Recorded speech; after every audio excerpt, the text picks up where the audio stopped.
Salam sejahtera Malaysia, denyut nadi suara rakyat bergema di channel ini. Jangan lupa tekan butang subscribe, like dan share. Malaysia kita punya, cintai Malaysiaku, kita jaga kita.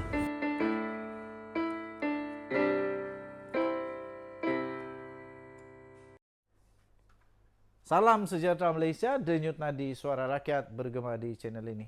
Aku layback dululah sambil penat, dah penat baca banyak newspaper, banyak berita, banyak buku-buku. Saya ni suka membaca buku dan suka memancing. Inilah pancing-pancing saya ni, banyak. Banyaklah, ada lebih kurang 20 pancing semua. Suka juga baca suka juga menonton. Susahnya macam mana? Inilah ini suka juga menonton anime dan suka dengan falsafah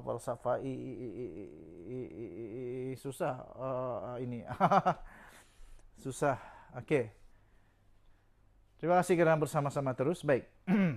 Tengku Zafrul sekarang disebut sebagai salah seorang saksi ataupun suspek di dalam siasatan untuk jana wibawa.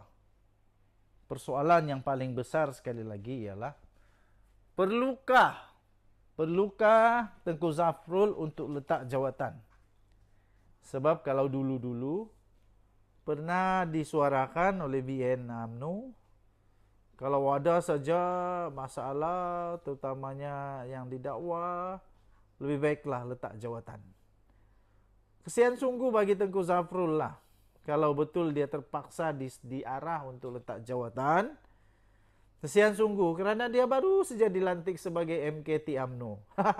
Baru dilantik MKT UMNO dah berisiko untuk pula terpaksa letak jawatan sekarang ini. Lepas itu dia dulu Menteri Kewangan, diselamatkan, diberi peluang kedua untuk jadi Perdana Menteri Anwar Ibrahim punya Menteri untuk MITI. Sekarang pula berisiko lah pula untuk dia diletak jawatan pula sebagai Menteri MITI. Ada kesian juga. Jadi, perlukah untuk Tengku Zafrul letak jawatan? Saya fikir dia belum perlu untuk letak jawatan sekarang sebab belum ada dakwaan. Tapi kalau dia sudah didakwa dan didapati bersalah, lebih baiklah untuk dia letak jawatan. Dan sekarang ini tuan-tuan dan puan-puan yang dihormati sekalian, bakal ramai lagi rasanya bakal ramai lagi yang akan juga mungkin disiasat untuk jana wibawa ini. Apa tidaknya tuan-tuan dan puan-puan, kerana jana wibawa ini disebut-sebut ramai sekali orang yang disebut-sebut yang terlibat. Maksud saya jabatan-jabatan yang terlibat dengan jana wibawa ini. Sebab dana jana wibawa ini terlalu besar, 5.7 bilion. Jadi antara yang disebut-sebut tuan-tuan dan puan-puan, iaitu jabatan-jabatan yang disebut oleh kontraktor-kontraktor yang mungkin terlibat dengan jana wibawa ini, ialah dari MOF, of course, Kementerian Kewangan sendiri, kemudian Jabatan Kerja Raya, kemudian Jabatan Pengairan dan Saliran JPS. Jadi mungkinkah akan ramai lah. Jadi kalau kita tanyalah MOF, of course kita tahu ke dalam Kementerian Kewangan siapa yang bertanggungjawab, Tengku Zafrul. Di JKR pada ketika itu siapa menterinya? Jabatan Pengairan dan Saliran pada ketika itu siapa menterinya pula? Jadi kemungkinan saja itu pun mungkin akan buat tanda tanya. Adakah mereka juga akan dipanggil untuk membantu siasatan ini sebagai saksi ataupun akan jadi sebagai suspek sekali lagi. Tuan-tuan dan puan-puan yang dihormati sekalian, Tengku Zafrul harapkan terus dapat bertenang, bersabar Dan yang penting kita mau tengok karakter Tengku Zafrul betulkah dia akan memberikan kerjasama, memberikan keterangan yang adil, yang saksama, yang tak ada disembunyikan. Seperti yang dia war-warkan, dia tak akan sembunyikan apa-apa. Denyut Nadi Suara Rakyat bergema di channel ini. Jangan lupa tekan butang subscribe, like dan share. Bye-bye. Salam sejahtera Malaysia.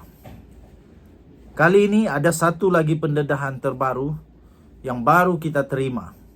Dokumen yang baru terima, baru bocor, baru diterbitkan. Melibatkan 5.7 bilion. 5.7 bilion ringgit Malaysia, dana rakyat Malaysia, dana kerajaan, dana negara, dana yang dibayar oleh rakyat. Banyaknya 5.7 bilion ini yang dikatakan terdapat unsur kaedah perolehan yang dibuat secara tender terpilih atau ada unsur-unsur runding terus. Kasihanlah kepada mereka yang tak ada kabel besar. Kesianlah mereka yang tak ada kabel, tak ada orang dalam, tak ada kawan, tak ada saudara, tak ada boyfriend, tak ada girlfriend. Di dalam kementerian itu, kalau ada memang betul kaedah perolehan itu dibuat secara tender terpilih atau runding terus. 5.7 bilion. Bukan 500 juta tahu tuan-tuan dan puan-puan, tapi 5.7 bilion. Ini bukan sedikit, banyak betul. Jadi kalau ini 5.7 bilion ini dibahagi-bahagi hanya kepada kroni-kroni, wah, seluruh kroni dah jadi bilion. Seluruh kroni dah jadi orang-orang kaya raya. Okey, jadi tuan-tuan, menurut Menteri Timbalan Perdana Menteri sekarang ini, Ahmad Zahid Hamidi, yang juga adalah dalam profil ya, portfolio, dalam portfolionya sebagai Menteri Kemajuan Desa dan Wilayah, ada satu projek membabitkan 5.7 bilion ditangguhkan kerana beliau berkata ada unsur-unsur kaedah perolehan yang dibuat secara tender terpilih atau runding terus.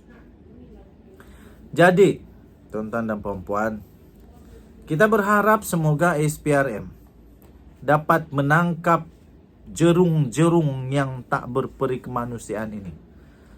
Secara kebetulan sahaja, janganlah meroyan.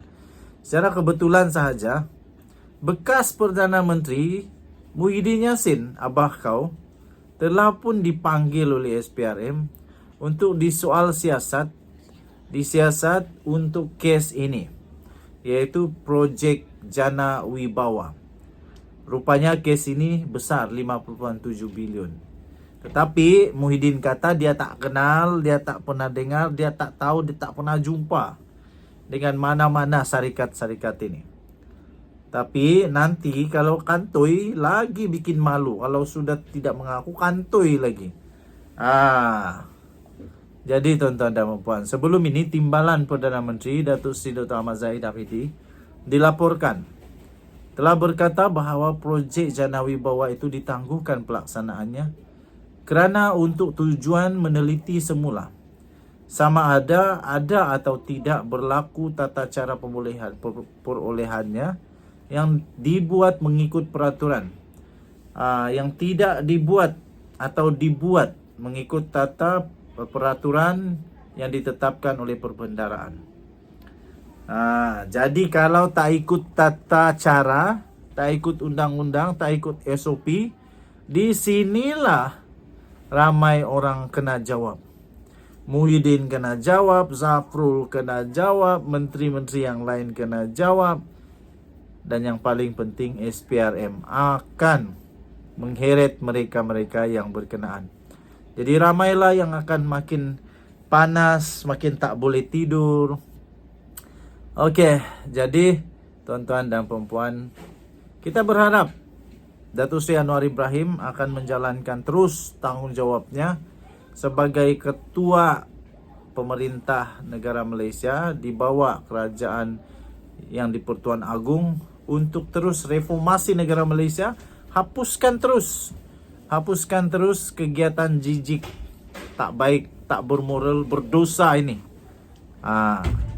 Jadi 5,7 bilion bukan satu perkara yang sedikit. Kalau ini baru sedikit daripada yang bakal didedahan lagi, wow, akan banyak lagi pendedahan yang luar biasa. Denyut nadi suara rakyat bergema di channel ini. Bye bye.